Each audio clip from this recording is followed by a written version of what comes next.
Je suis heureux de vous retrouver pour cette journée de ressourcement organisée par le Centre spirituel de Notre-Dame de Vie à Notre-Dame de Sainte-Garde. Nous allons la vivre ensemble une fois de plus comme à distance, tout en sachant très bien que la meilleure manière de nous rapprocher les uns des autres, c'est de nous rapprocher ensemble et chacune sur les routes qui sont les nôtres, de Dieu, mais pas de Dieu comme un concept, de Dieu qui a tellement aimé le monde qu'il a envoyé son Fils pour que tout homme qui croit en lui ne périsse pas, mais possède par lui la vie éternelle. Nous allons avoir donc deux enseignements, deux rencontres. La première qui s'intitule « Le Seigneur ne retarde pas l'accomplissement de ce qu'il a promis ». C'est une parole de l'apôtre Saint Pierre dans sa deuxième lettre, au chapitre 3, verset 9, et une seconde d'une phrase de Saint Paul, « L'espérance ne déçoit pas ». Commençons donc notre route pendant cette journée ou ces quelques jours en regardant une fois encore le titre général de cette journée de récollection qui s'intitule « Il t'appelle au courage de l'attente ». Quand nous cherchons des titres avec l'équipe, avec Dominique, Monique, Didier, ceux et celles qui sont là à ce moment-là, c'est un peu une tempête de cerveau, brainstorming, et puis jaillit quelque chose qui est avec beaucoup de défauts. Ici, on a trouvé ce titre, « Il t'appelle ». Ça, c'était assez facile puisque ça fait partie du thème général de l'année. Confiance, lève-toi, il t'appelle. Il t'appelle au courage de l'attente. C'était l'idée de dire que pour répondre à cet appel, il faut un engagement dans une démarche qui n'est pas forcément facile, qui n'est pas lumineuse, qui n'est pas toute simple, qui pose des difficultés en fait. Je regardais là à quelle durée était la vidéo pour voir si ça marchait. Il t'appelle au courage. Et donc nous allons regarder aujourd'hui et pendant ces enseignements des éléments importants de la réponse. Et il t'appelle au courage de l'attente. Il n'est pas difficile de remarquer que notre spontanéité est plutôt tournée du côté de l'impatience que de la patience. Le bienheureux Père Marie-Eugène de l'Enfant Jésus était un homme très énergique qui aimait que les choses aillent vite. Il disait par exemple « Ne vous pressez pas, mais que le travail avance ». Et ce trait de caractère que l'on pourrait nommer l'impatience, selon des témoins qui l'ont beaucoup aimé et bien connu, ce trait de caractère lui a joué différents tours, dont un qui a été une conversion magnifique pour lui au moment où il attendait péniblement en 1921 aux alentours de Pâques, le jeudi saint même, que s'ouvre pour lui la route qui allait lui permettre de réaliser l'appel qu'il avait entendu dans la nuit du 13 au 14 décembre 1920, et donc ça fait 100 ans cette année, l'appel à suivre la lumière et le chemin ouvert par un mystique du XVIe siècle qu'il ne connaissait pas vraiment et même dont il trouvait qu'il était beaucoup trop exigeant et qui s'appelle Saint Jean de la Croix. Il cheminait avec son directeur spirituel le jeudi saint 1921, alors que on lui avait demandé de ne plus penser, de ne plus parler de cet appel qu'il avait entendu Et il disait en lui-même au Seigneur, mais faites quelque chose, si vous pouviez donner une lumière à mon directeur spirituel. Et il a entendu une voix en lui qui lui disait, tu es trop pressé. Et quand il le racontait, il ajoutait, depuis lors, je n'ai plus jamais été pressé.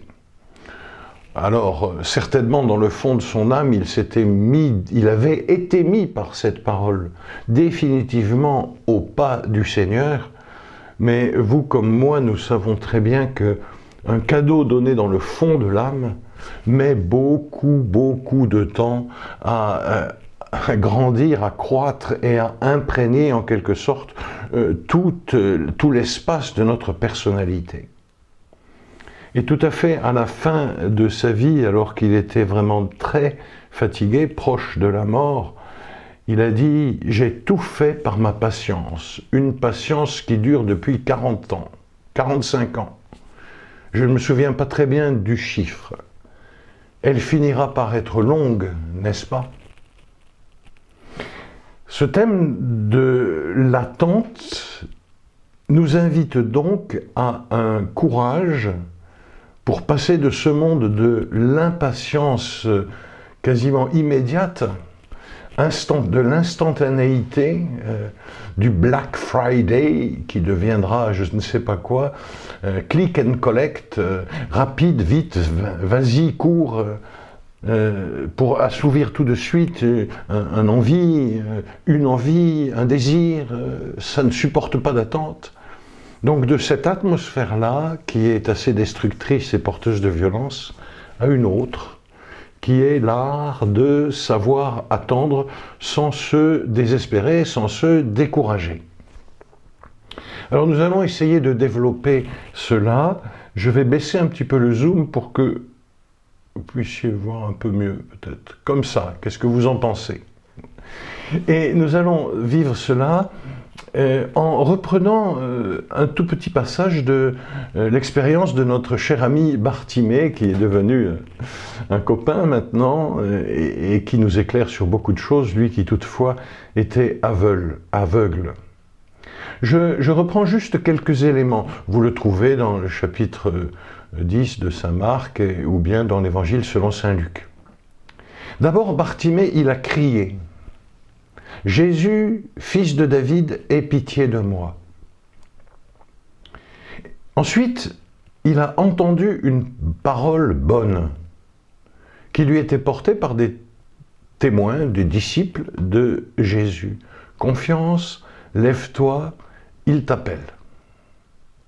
Ensuite, il a fait un acte vraiment étonnant pour un pauvre, puisqu'il était mendiant, c'est qu'il était pauvre, bien sûr.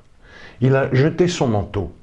Avant même de se lever, il s'est débarrassé de ce qui constituait pour lui, en quelque sorte, sa sécurité première. Ce sans quoi on ne peut pas vivre. La Bible nous dit que si quelqu'un t'a donné son manteau en gage pour obtenir telle ou telle chose, tu le lui rendras avant le coucher du soleil. Autrement, il n'a rien pour se couvrir. Ensuite, il s'est levé d'un bond, comme un ressort. Et puis maintenant, et c'est le moment où nous le rejoignons, il marche à tâtons, bien sûr, puisqu'il est aveugle, butant peut-être sur des cailloux, hésitant dans la direction, sur la direction qu'il faut prendre. Il marche avec des amis, avec quelques amis, quelques messagers, quelques-uns des messagers. J'ai dit des amis, ce n'est peut-être pas tout à fait exact, à moins qu'ils soient devenus vraiment de très très bons amis, puisque nous savons par la fin du récit que, après avoir vu à nouveau, Bartimée n'est pas resté à Jéricho pour ouvrir un commerce, mais il a suivi Jésus. Eh bien, nous, dans cette journée de ressourcement, nous rejoignons Bartimée là, dans cette marche. Alors cette marche, elle a des caractéristiques. elle est pour lui comme pour nous, dans la nuit. Elle est comme lui, comme nous, comme pour lui, hésitante. Pour nous comme pour lui, le sol, parfois, non pas se dérobe complètement, mais enfin nous joue des tours. Un caillou que nous n'avons pas vu, un trou, une branche d'arbre. Quelque chose qui fait que nous sommes à la limite de tomber, de perdre notre équilibre. Et peut-être que nos mains, nos bras se tendent pour pouvoir être saisis par quelqu'un qui veillerait sur nous à ce moment-là. Nous sommes dans la nuit, nous hésitons, le sol n'est pas solide, et puis nous sommes aussi, comme Bartimée, nous sommes dans l'attente, nous sommes dans l'attente. Ce que nous n'avons pas encore, nous le désirons. Vraiment, nous le désirons. Excusez, c'est une notification de la plateforme que nous utilisons pour communiquer et faire de l'enseignement à distance au studium de Notre-Dame de Vie. Je viens de couper tout cela. Alors nous sommes comme lui, nous sommes dans l'attente, mais notre attente n'est pas tout à fait du même ordre. Nous y reviendrons tout à l'heure. Et puis, nous sommes dans l'attente, oui, mais nous sommes surtout dans une démarche d'accueil d'une promesse. On dit souvent, très fréquemment, que le temps de l'Avent est le temps de l'attente, le temps de la grande attente, le temps de l'attente par excellence. C'est certainement une dimension essentielle, en même temps c'est une dimension seconde, parce que adventus en latin, ça veut dire venu. Donc nous sommes dans le temps d'une venue. Et cette venue, elle nous est promise. Je reviendrai vous prendre avec moi, et là où moi je suis, vous serez aussi. Notre démarche donc de ce temps, du début de ce temps de l'Avent, et qui, espérons-le, va se poursuivre même bien au-delà de la fête de Noël, de la célébration de la naissance du Dieu fait homme, notre attente est l'accueil d'une promesse.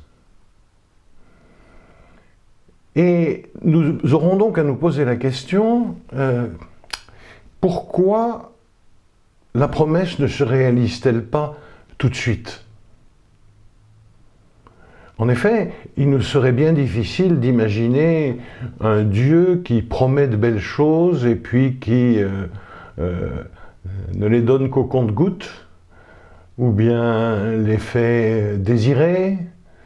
Ça, qu'il les fasse désirer, c'est bien possible, parce qu'il nous faut que notre force de désir soit quand même bien débarrassée de tout ce qui la pollue.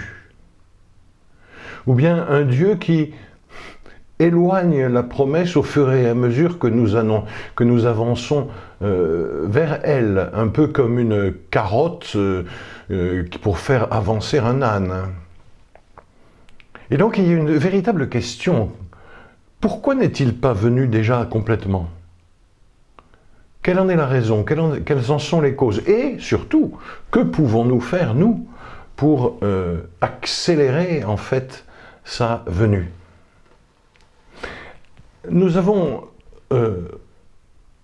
renoué notre amitié et notre très grande reconnaissance aussi envers Bartimée, en nous mettant avec lui dans cette période qui a peut-être duré 10 minutes, une demi-heure, on ne sait pas, plus, moins, durant laquelle il a jeté son manteau, il s'est levé, mais comme un ressort, et puis il s'est mis à marcher à tâtons. Les représentations de Bartimée, je n'en ai pas trouvé qui le voient courir à grandes enjambées vers Jésus. On le voit plutôt s'accrochant à des personnes comme il peut. Alors nous allons approfondir cela et nous allons le faire avec une phrase de Saint Pierre dans sa deuxième lettre, au chapitre 3, verset 9. Le Seigneur ne retarde pas l'accomplissement de ce qu'il a promis.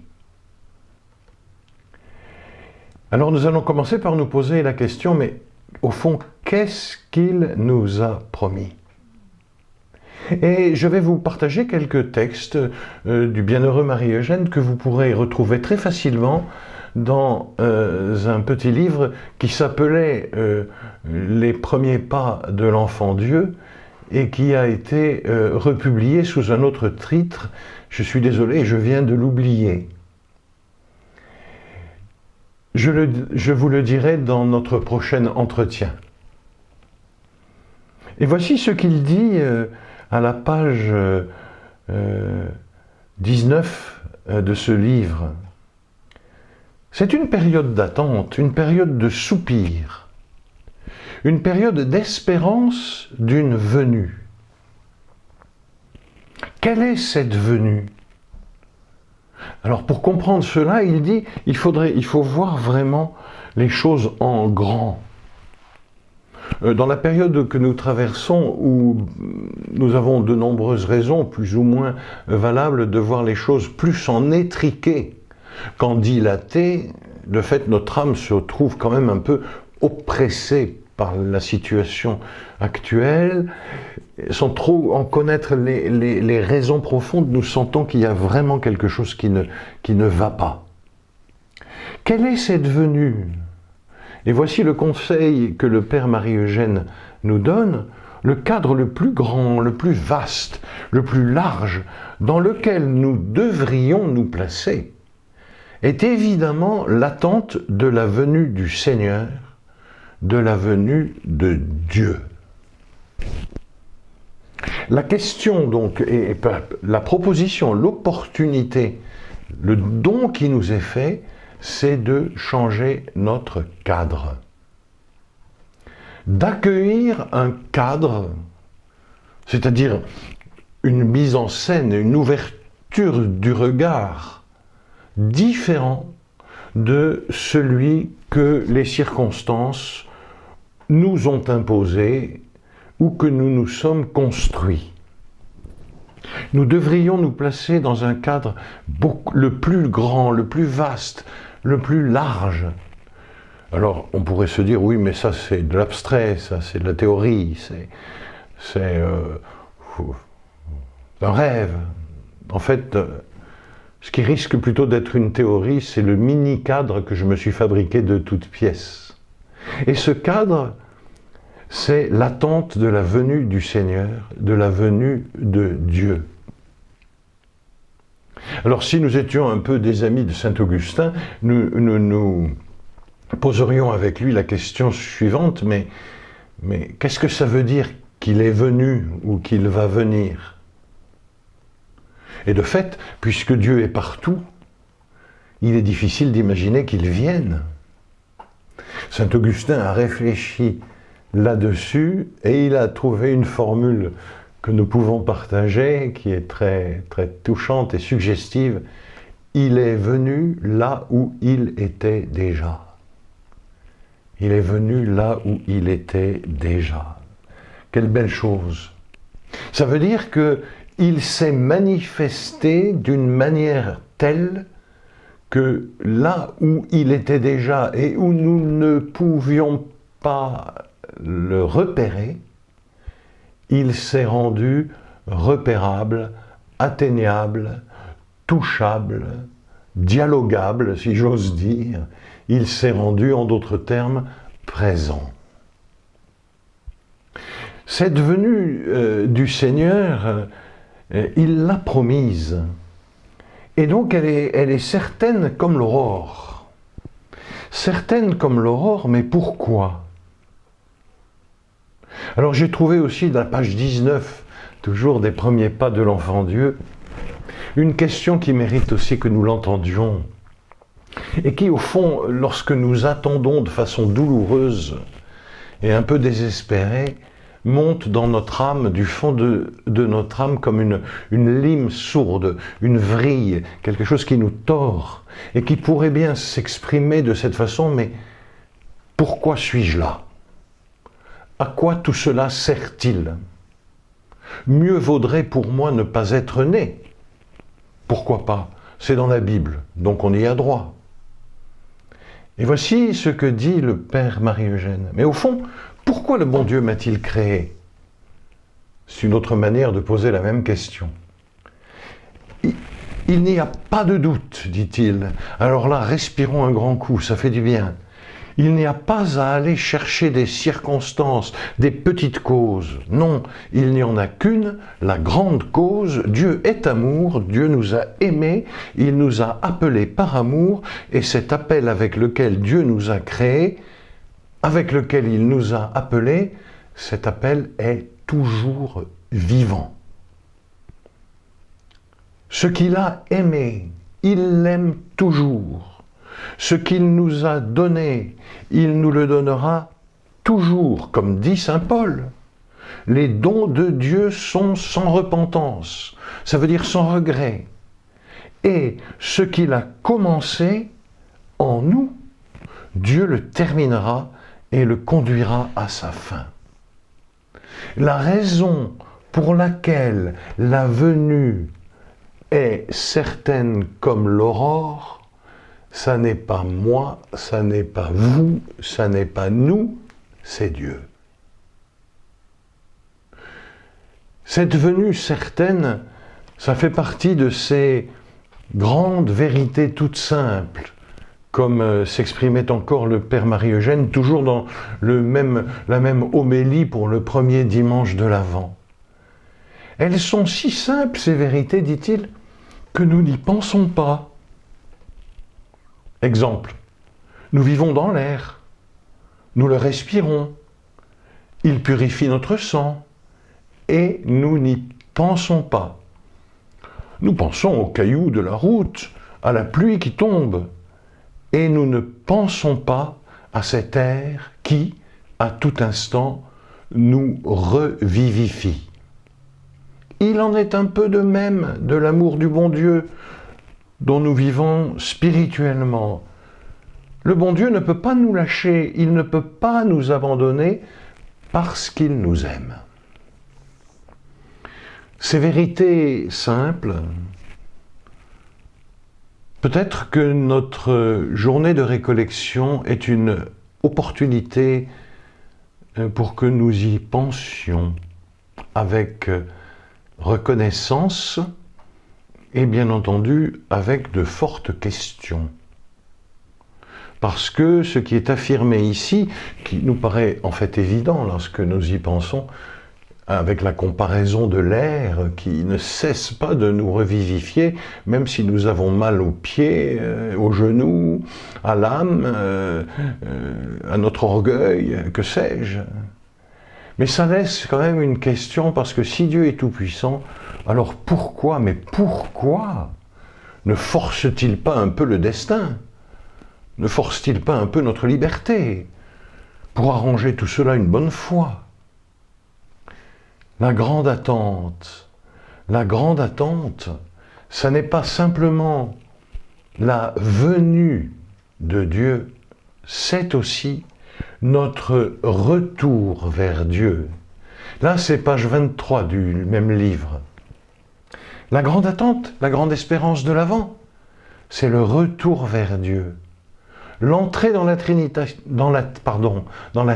sainte, c'est le dépassement du temps, l'entrée dans l'éternité divine.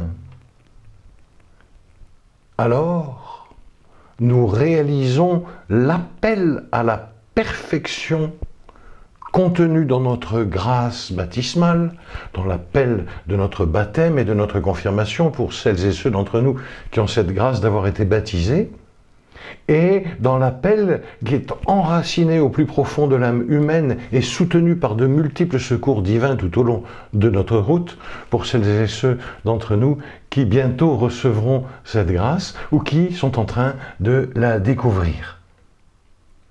Nous réalisons l'appel à la perfection, celui que Dieu nous adresse tous les jours. Nous adresse tous les jours.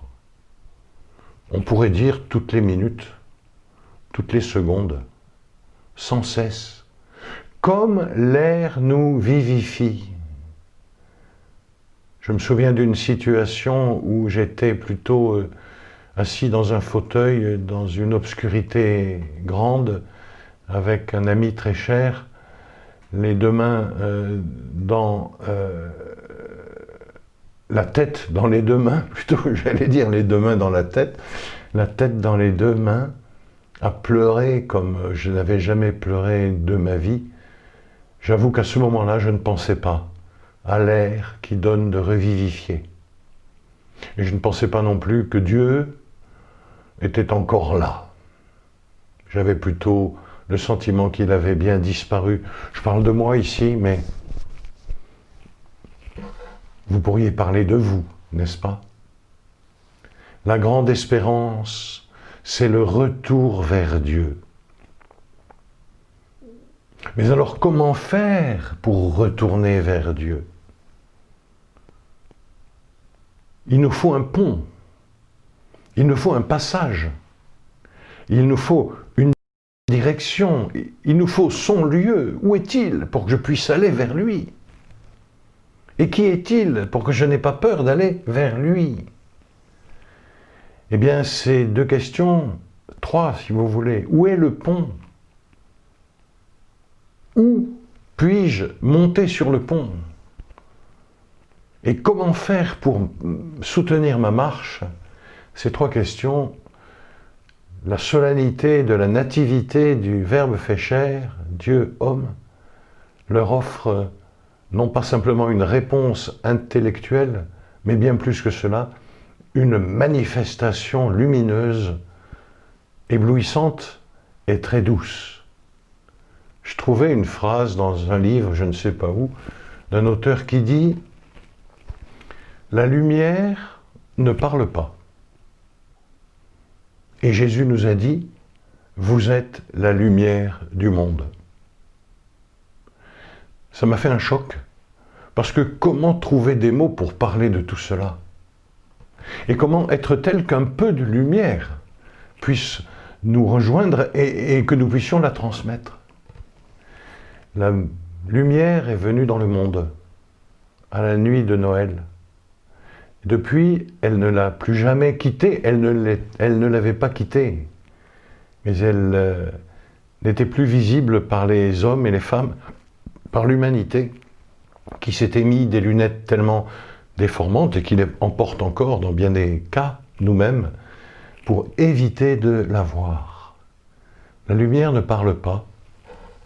Jésus, lumière du monde, vient à nous sans parole. Alors nous pouvons nous poser la question, pourquoi tarde-t-il? Et je vais terminer là-dessus en lisant quelques passages avec vous du chapitre 3 de la deuxième lettre de Pierre.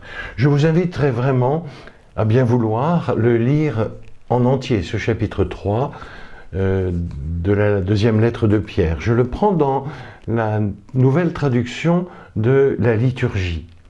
Ce chapitre 3 commence par le verset 1, naturellement, « Bien-aimé ».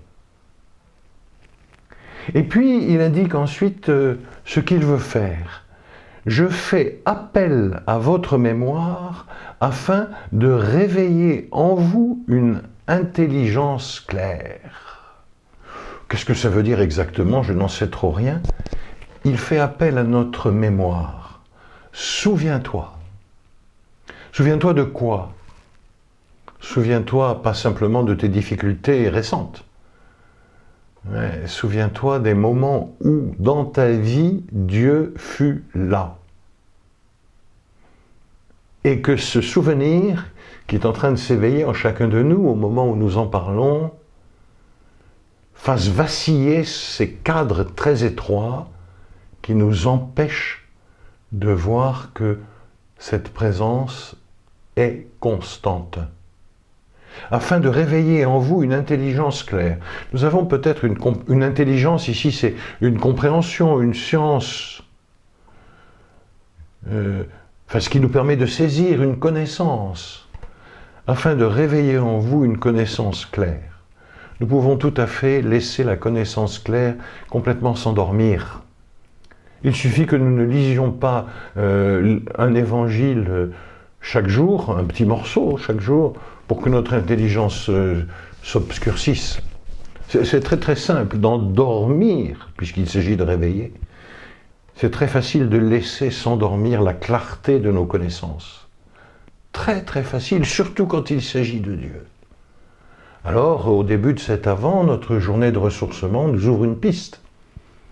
Comment vais-je réveiller en moi une intelligence claire pour que, dit saint Pierre, je puisse me souvenir des paroles des prophètes et du commandement donné qui est celui du Seigneur et Sauveur.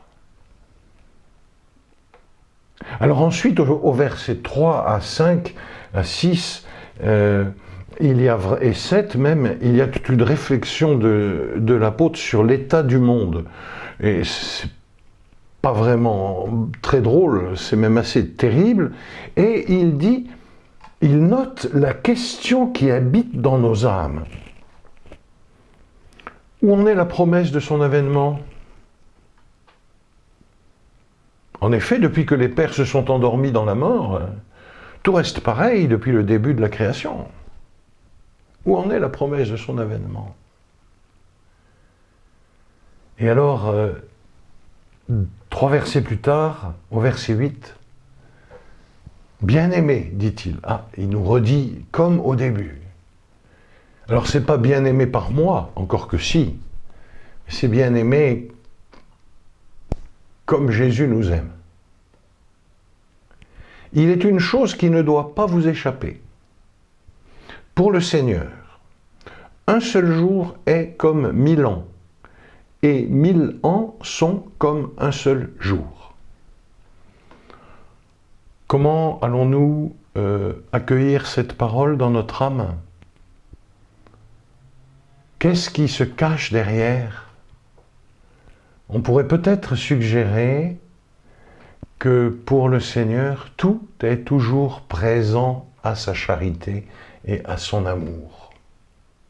Et qu'en même temps, Jésus, son Fils, nous a dévoilé que le Seigneur est capable de patience. Combien de temps devrais-je vous supporter ? Le Fils de l'homme, quand il viendra, trouvera-t-il encore la foi sur la terre ? Et alors nous sommes pris dans une antinomie, dans un choc, un paradoxe magnifique. D'un côté, tous les instants comptent pour Dieu, et d'un autre côté, tout cela est pris dans le cadre si grand de sa sagesse qui conduit toute chose avec force, heureusement, et douceur. Mais alors, si on lui pose la question, comment ça se fait que... Où en est-elle la promesse de ton avènement dans ma vie, dans ma famille, dans la société, dans mon milieu de travail? Où en est-elle? Alors le Seigneur, selon saint Pierre, répond ceci. Pierre affirme, je terminerai par là, le Seigneur ne tarde pas à tenir sa promesse, alors que certains prétendent qu'il a du retard. Donc le retard ne vient pas de lui. Il ne tarde pas. Il viendra, il ne tardera pas. Mais qu'est-ce qui bloque? Et voilà saint Pierre. Au contraire, vous dites qu'il est en retard, ça c'est de moi. Il prend patience avec vous. Car il ne veut pas en laisser quelques-uns se perdre, mais il veut que tous parviennent à la conversion. Voilà la chose.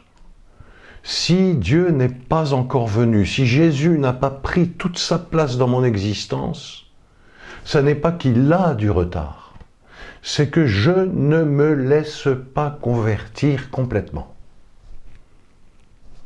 Entendons cela, tous, et ne pensons pas tout de suite à quelqu'un d'autre. Ah oui, oui, je pense à un tel, là, c'est sûr, lui, il n'est pas du tout en train de se convertir. Ça, c'est, en plus d'être ridicule, c'est sans doute complètement faux. Mais prenons cette parole juste pour nous, comme un appel d'aujourd'hui. Le Verbe fait homme, dont nous allons célébrer la solennité de la naissance de la Vierge Marie, nous dit, s'il vous plaît, convertis-toi, laisse-toi convertir. Et nous lui répondons, fais-moi revenir à toi, Seigneur, et je reviendrai.